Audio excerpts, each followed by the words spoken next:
semuanya, salam mahasiswa.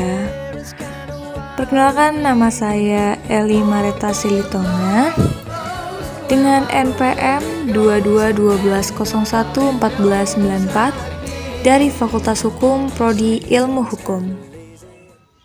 Halo semuanya, jadi di sini saya akan menjelaskan kembali atau merespon lebih apa yang saya dapatkan dari PKKMB dari hari pertama sampai hari keempat. Gitu.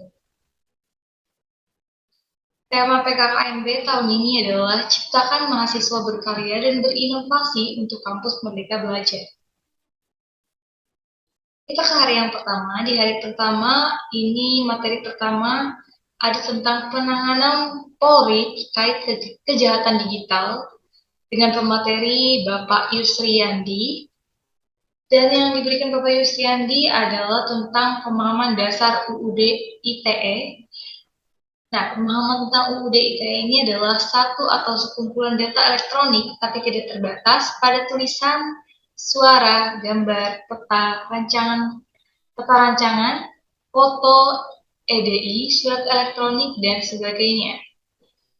Lalu diberikan contoh-contoh juga mengenai kasus penanganan UU ITE, yaitu contohnya pornografi, pelanggaran hak cipta, illegal access, judi online, penipuan kartu kredit, dan lainnya.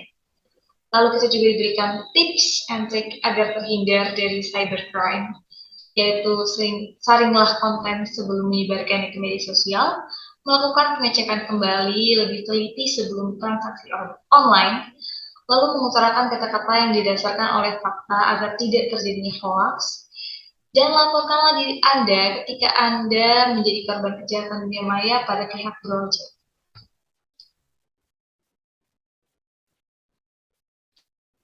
Lalu materi kedua, ini ada tentang pengembangan karakter mahasiswa sebagai intelektual anti kekerasan, anti perundungan oleh Ibu Susutia Herawati dengan pokok pembahasan yaitu definisi bullying serta contohnya di kehidupan sehari-hari, lalu permasalahan mengapa pembangunan kita ini tidak maju, dan tanggung jawab kita sebagai pemuda bangsa.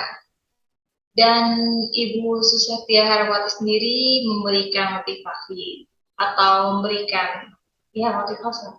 Inovasi dilakukan dari keilmuan yang kita peroleh. Jika kita sekolah dengan baik, maka pengetahuan kita lah yang mendorong kreativitas kita menjadi inovasi, sebab inovasi di era digital saat ini sangat diperlukan. Lalu materi yang ketiga di hari pertama ini adalah tentang pemahaman beragama di era modernisasi oleh Kiai Haji Said Akil.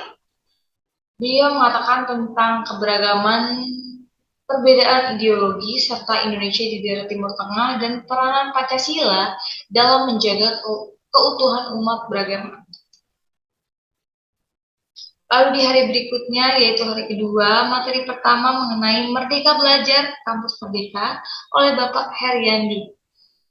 Bapak Heriandi sendiri menjelaskan tentang pilar visi Indonesia, lalu tantangan yang kita hadapi sebagai mahasiswa, dasar hukum serta tujuan dari Merdeka Belajar, hak-hak mahasiswa, dan 6 indikator profil pelajar Pancasila, yaitu bernalar kritis, kemandirian, kreativitas, gotong royong, kebinekaan global, dan berakhlak mulia.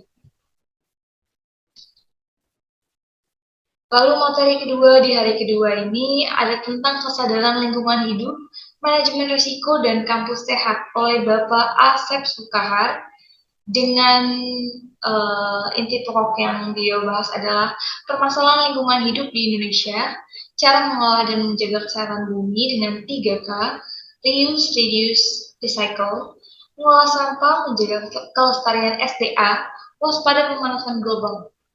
Dan beliau sendiri mendeskripsikan upaya apa aja sih yang sudah dilakukan universitas kita, yaitu UNILA, dalam menciptakan kampus sehat. Lalu yang ketiga, materi ketiga maksudnya, ada tentang etika dan norma kehidupan kampus oleh Bapak Yulianto.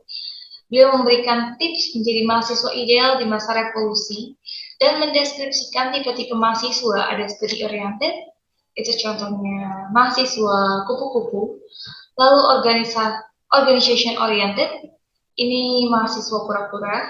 Lalu Study and Organization Oriented, yaitu mahasiswa yang menyeimbangkan antara belajar dan organisasinya. Lalu ada tipikal mahasiswa yang hanya juga suka bermanajer.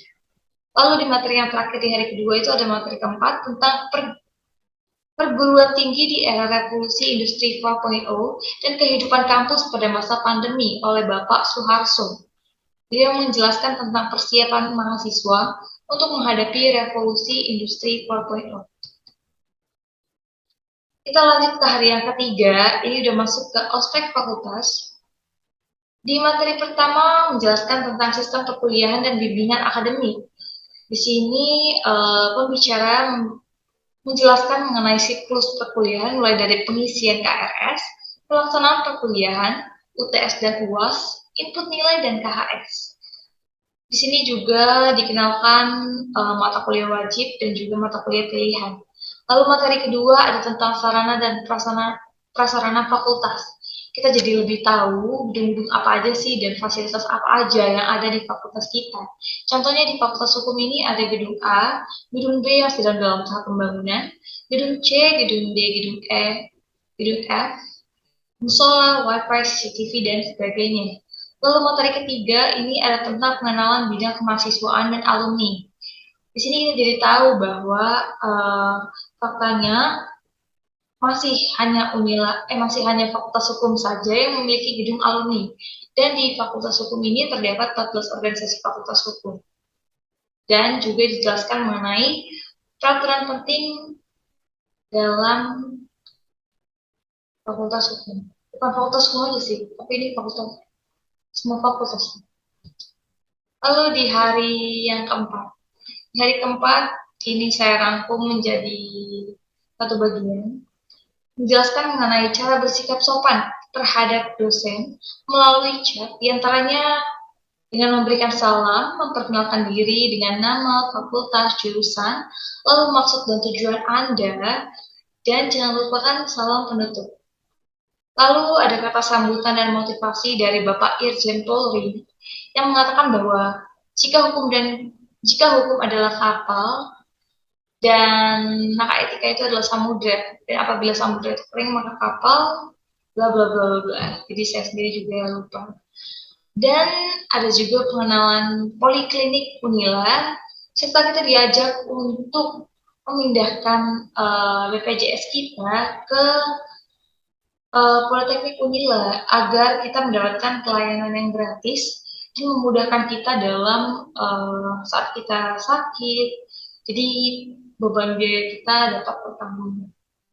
Dan juga pengenalan organisasi mahasiswa, mengenal UKMF atau unit kegiatan mahasiswa tingkat fakultas, dan pengenalan himpunan mahasiswa. So, itu dia resume atau penjelasan mengenai materi-materi apa aja atau apa yang saya dapatkan mengenai PKKMB tingkat fakultas dan juga universitas. Sekian dan terima kasih. Nah, segitu dulu yang dapat saya sampaikan. Kurang lebihnya mohon maaf, dan untuk kesan-pesan PKKMB tahun ini seru dan cukup melelahkan. Terima kasih, dadah!